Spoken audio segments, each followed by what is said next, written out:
Tehran has supplied Moscow with several hundred short-range ballistic missiles. According to the Wall Street Journal's sources, the first delivery of weapons has already arrived in Russia. The administration of the U.S. President Joe Biden called such actions a serious escalation, Reuters reported. Kyiv urged Tehran to refrain from providing any weapons to the aggressor country. The Ukrainian Foreign Ministry stressed that the deepening of Iran's military cooperation with Russia would entail serious risks for global security.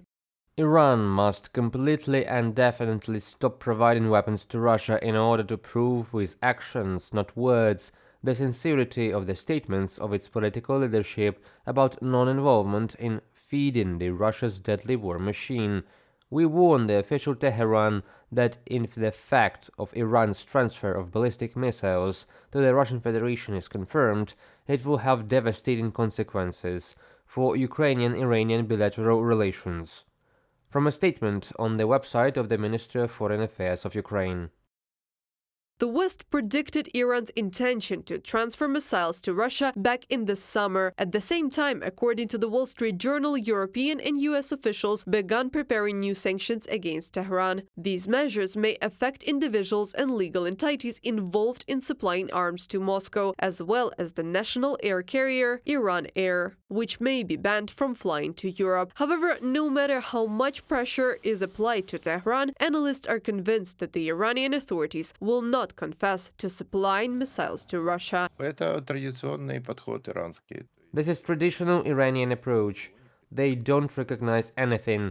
They do things, but they don't admit it, based on the principle of the so-called broken ashtray. Even if you know it's an ashtray and you put all the pieces back together, the final guarantee that it's an ashtray is only when you find the last piece. And the last piece, in this case, is the acknowledgement by the country that it is supplying arms. Iran does not and will not do that. In exchange for the arms supplies, Iran expects serious financial injections from Russia into the country's economy, analysts at the U.S. Institute for the Study of War believe. In addition, in exchange for the sale of missiles, Tehran wants to receive Russian Su-35 fighter jets and assistance in modernizing its cyber capabilities as well as the missile and space program.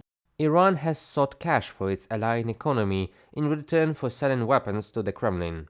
Iran has also sought to procure Russian Su-35 fighter jets, and Iranian officials pressed Russia for the delivery of Su-35s during a meeting with Russian Security Council Secretary Sergei Shoigu in Tehran in August 2024.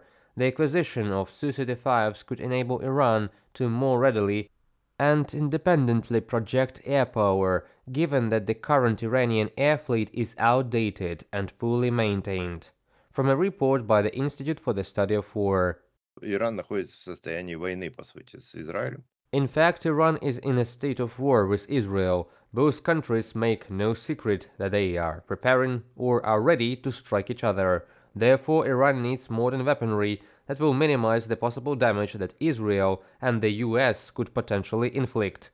Since the beginning of Russia's full-scale war against Ukraine, Tehran has been supplying Moscow with Shahed kamikaze drones, artillery and tank shells, and has authorized the manufacture of its attack drones on Russian territory. Having expanded military, economic, media and political cooperation, Iran and Russia are preparing to sign a comprehensive strategic partnership treaty. According to the Russian foreign minister, the document will be signed in the near future.